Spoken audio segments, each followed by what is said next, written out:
Week. We do have a columnist, Bob Whitcomb, here, who we talk about his last column, what's going to come, and it's always a great conversation. So, Bob Whitcomb, come around the corner. You've got your notes, I've got my notes. I do, yeah. Who wants My to start note first? says resign. Your note says resign. Resign. Well, I figured we'd start with a Okay. topic that's not on the list today, and it might be, it's the House vote today on the American Health Care Act. Yeah, I think it's going to be changed dramatically in the Senate, may not get through it all. I think the Democrats' role in this should be just to step back and let them do it. Step back and let them do it. Yeah, let them do it and see what happens. It won't be pretty, that's my guess. There's so many constituencies that are signed into the ACA, which are benefiting from it. I think this is really going to, a lot can happen between now and then, but with Trump's unpopularity, personal unpopularity, and with the many disadvantages of the new health care bill, if they get anything like the House version through the Senate version, which is problematic, I think the Democrats are just okay. Do you think Your they bill, will, it's Trump care. It's Trump care. But do you think they will? Do you think they will lay over and play dead, so to speak, or will the constituents be so ramped up to say you've got to I think they've learned the best thing to do is roll over and play dead and then blame Trump for everything. Trump and Ryan. Well, you heard it here first. Neither of them are popular. May 4th, Bob Whitcomb is prognosticating. The other thing, I think there's probably a pretty good chance we'll be in a recession next year, which won't be very happy. Well, it could be a tough, immediate future then if this is the case. Yeah. So, I think, I think they should wash their hands of the whole thing.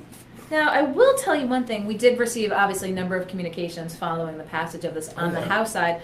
But Gary Sass, former director of administration, comes on here on Business Mondays. An old friend of mine, I have to admit. And I don't want to steal his thunder from being on with Josh on Monday, but Gary did send something out actually to the press and said, in the event if you're reporting on the American Health Care Act, I know many Rhode Island elected leaders expressed their serious reservations. Let me tell you Gary's standpoint.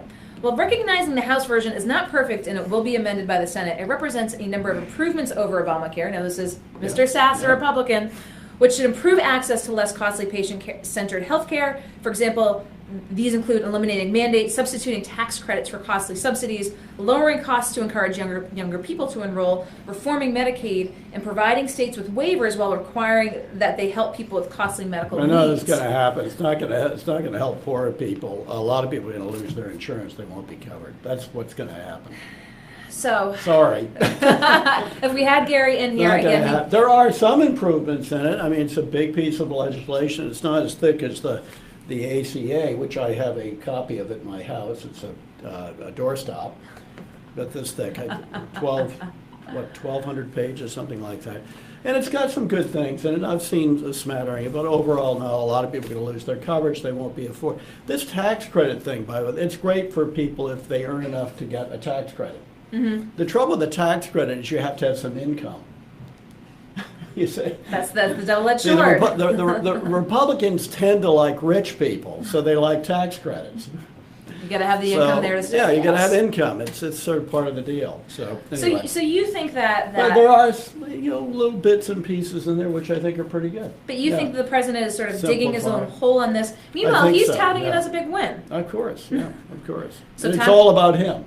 I heard him on the radio coming down here today. All about him. He did introduce and thank Paul Ryan, who I think he personally dislikes. But so there was a little bit of a love feast there. But he basically took credit for the thing. But now all eyes are on the Senate. We'll see what happens. That's right. Remember, the Senate, they only have 52 Republicans. And Mitch McConnell says he won't use the nuclear option to pass this kind of legislation. He's terrified if the Democrats take over, they'll do it. He don't want to set that precedent. That's a difficult one. He did set it for the Supreme Court guy. Yes. Where just a simple majority sailed through.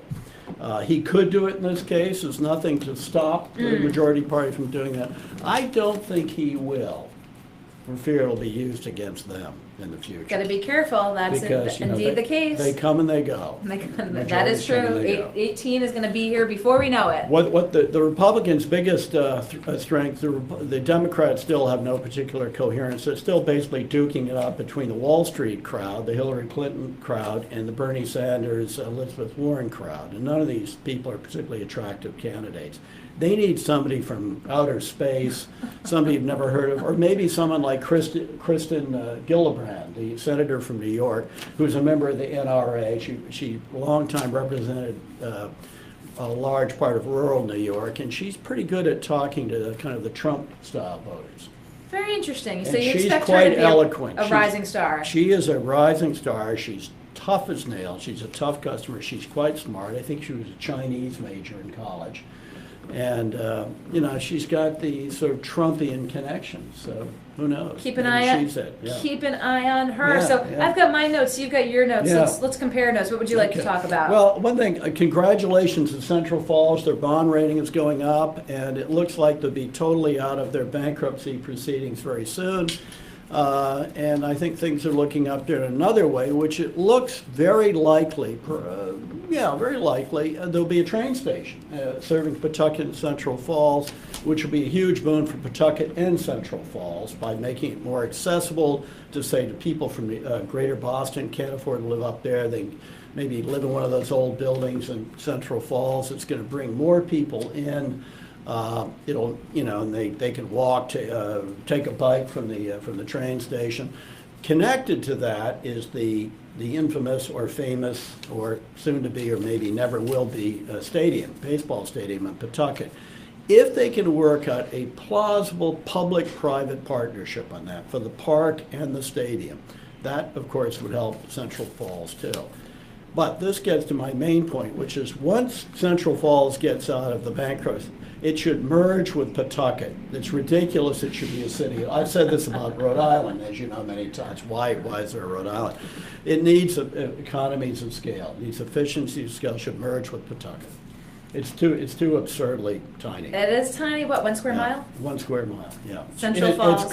I think it was created by some mill baron in the late 19th century with the agreement that all vote Republican, and then they brought down here about half the population of Quebec to live there. Then we got all the French Canadians. The French, well, I love, I'm part French. So, I'm part French. Yeah. Oh. Vive le Quebec Oh, libre! oui. Vive le Quebec libre! So, but So it could question be about train that. station, stadium, and merger. So, Right. Central Falls is a vastly different example Yeah, than that yeah, of Providence. yeah, But whenever yeah. people start talking about the big B, actually one of our frequent people that we go to pick her brain about politics is June Speakman at Roger Williams. Oh, yeah, And she's actually yeah. doing Very research.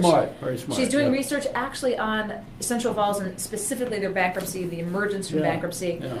It's National it's attention, by the way. very And the national. fundraising, celebrities were involved in the fundraising of the library. They were bumping up. And Alec Baldwin. Alec Yeah. Baldwin. Yeah, no, it's a hell of a story. But Nice mayor, very pleasant But we mayor. can't compare that to that of a Providence. It's just two No. apples and oranges. And Well, Providence is the capital city. Obviously, it would have a big impact on the state. Providence is the center of a metro area. It's bigger than most people realize. It's actually 1.3, 1.4 million people in the metro area. It would certainly have a short-term impact. A long-term impact of a bankruptcy filing and protection in Providence, in my view, would be very good. And for proof of this, I point you a few hundred miles to the west in Detroit, which was in much worse shape than Providence, in all kinds of psychiatric, sociological, economic, and as you know, is now coming back. I think the only way to clean up these horrible deals made by Buddy Cianci and by his predecessors, sort of start all over again. so you do it. You say do it, yeah. Go with the bankruptcy nuclear protection. option. Go to the nuclear. Go into bankruptcy protection. And I think people would start to see the happy signs within 6 months. It certainly will affect the state. There's no doubt about it. It'll probably affect the state's bond rating. All these things will have to be worked out. But What do you have to say? I've had folks in here on the other side said, "Oh, it'll give negative connotations to Rhode Island. It'll be bad for how PR." could it possibly be worse? Compared to what? It's like the joke about Calvin Coolidge when Dorothy Parker's from Calvin Coolidge had died, and she said, "How could they tell?" So, no, I think it's the only thing to do. I think the current mayor is a very earnest, honest man, Mayor Alorza and all that, but I don't think he can make those changes. We know about certain, how do I put this, ethical problems that pop up with the city council. Well, we did see this Yeah. week. We did, Councilman yeah. Kevin The Jackson. public and the public, expressing the wrath of a righteous God throughout Kevin Jackson. So, Well, Ward But 3 is the president of the council's got some problems too. So, yeah. The Yeah. council president Yeah. does. Ward 3 is an interesting place in that, is that sort of microcosm of Yeah. the city in terms of folks who, we saw folks obviously supporting the councilman and those Yeah, who were opposed. yeah. It'll be interesting to see the direction Sociology was interesting. Yeah, of yeah. what's taking place sort of demographically But there. I think Providence could really surge if they kind of clean up this stuff. I mean, you look at a map, you can understand why this was such a rich area so long ago. I mean, ahead of a bay between Boston and New York, some great institutions, a lot of fascinating cultural things. Too much tribalism. That's one reason I'm in favor of a merger with another state, or probably not Connecticut. And as you know, Connecticut is going bankrupt fast. So choose. Rhode Island's in much better shape than Connecticut. Really? Yeah. Very interesting. Yeah. Are you going to be writing about this? I will. Okay, I would like you to. And speaking of the shape of a state or municipality, one of the things that had come up this week was the potential for the sale of the Providence water supply. Right. And they were looking for a valuation of it. There was legislation put forth up at the State House to, I guess, have a regional water authority. Yeah. But Yeah. the speaker came out this week and said, basically DOA. Yeah, I'm not quite sure why. I have to do more reading on that. It seems to make sense to me. Sell off your biggest I mean, we asset? should look at how they do it around Boston, with the water from the Quabbin Reservoir. It's sort of analogous. Does Boston own that? I don't think so. That I do not So know. I'll have to, something to study up on. Or what's it, the reservoir serving near the Croton Reservoir, upstate? There's We'll both do- some similarity. a Those are little two recon. extremely good water supplies, as is Providence's. Providence is thought to have one of the best water supplies in the world. The problem with Providence, a lot of these old cities, the old pipes, there's in some places too much lead. That's the We pipe, do not have- the yes. origins. of We it. do have very old infrastructure, but and I think Victorian, it's really. yeah. There are ones Victorian, that there are literally brick. There are Victorian. ones yeah, that are brick. have some more lead. How about let's add a little plutonium for some spice.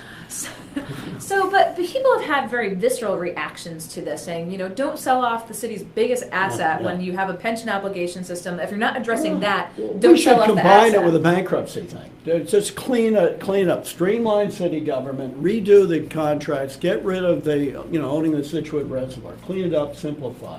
And that is a regional water supply. What's about Yes. 50-60% of the state. It's very good water supply. I think why not look at this together? Clean up Providence, get out of the water business, which serves a region, not just the city anyway.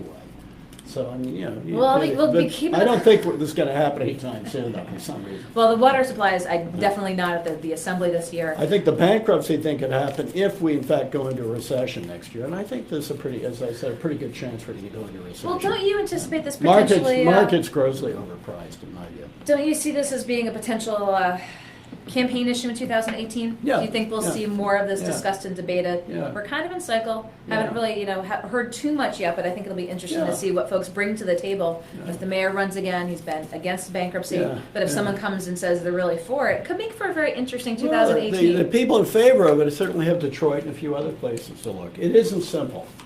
Municipal bankruptcies are tough, very tough. But do I have time for one other We thing? sure do. Okay, gas tax. One thing Trump did suggest, even though who knows, because he tends to listen to the last person he talked to, raise the gas tax. Gasoline tax. I worked for the Wall Street Journal. We always had to change gas to gasoline. So people are confused with natural gas.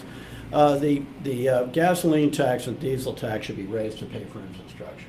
They'll clean up the developed world's worst transportation system. And you're really going to notice that this summer as they start working and repairing stuff around Penn Station, through which we all have to go, heading in that direction.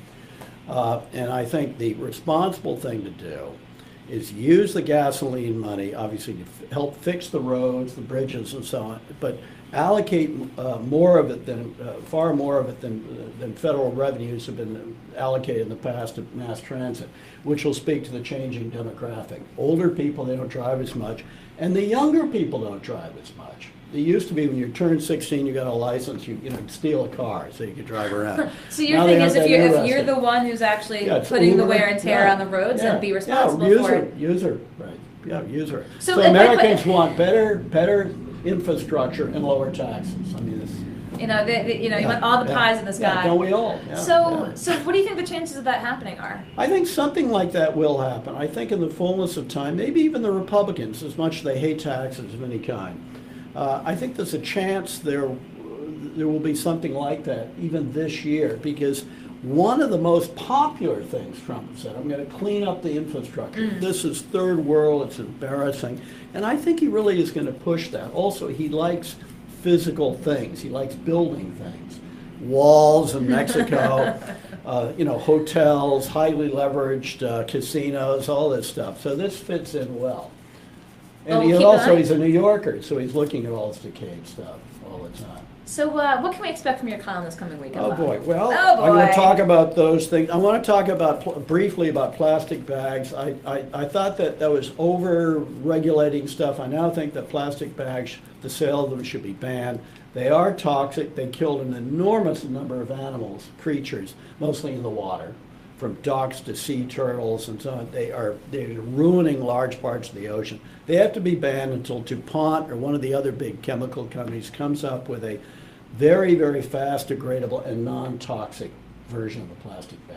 So you're going to come out. They do have worms. You know the experiment with worms? Saw this. I saw the headline. What, But do they really eat the plastic? but does the worm excrement contain the poisons from the plastic bag? But there is a hopeful sign because the worms were eating the plastic. I saw that headline. I didn't see Excited? the piece. That seemed good. I'm like, Yeah. really? Yeah. Were they kind of like translucent? Is that what they were? Yeah, they were kind of little. Yeah, maybe they're edible too. I don't know. Maybe the worms are edible. Well, But, then we're I eating- then we're that gave eating me a lot- plastic. That's right. I mean, I've had chocolate covered ants and cockroaches and stuff like that in Africa. And now you're going to have chocolate covered plastic Yeah, worms. yeah, why not? But they should be banned, as you know. I think two or three towns in Rhode Island banned them. Some towns, I think in Vermont, of course, Vermont, People's Republic, Socialist, and Massachusetts. But it has to be done community by community, state by state, because the Trump administration has no interest in ecosystems. If the ecosystem. So you're going to make a plug for this in the column this weekend. Okay. Yeah. And a few players to be named at a later date, I'm sure. And a book, and also a book by, when I started reading by Ged Carbone about the history of the Brown and Sharp Company, which is sort of Rhode Island's Silicon Valley in the last century. Very It's a good. Storied enterprise. Well, we'll keep an eye out for that. And as always, appreciate having you here in the Okay. studio. All right. Bob Whitcomb, All right. take your coffee. Okay, take 2 obituaries and call me in the morning, as I said. Okay. Take some cocktails. I believe that Molly Okay. still has some from a Okay. previous show. You can have mine. Knock yourself out. Okay. Yeah, go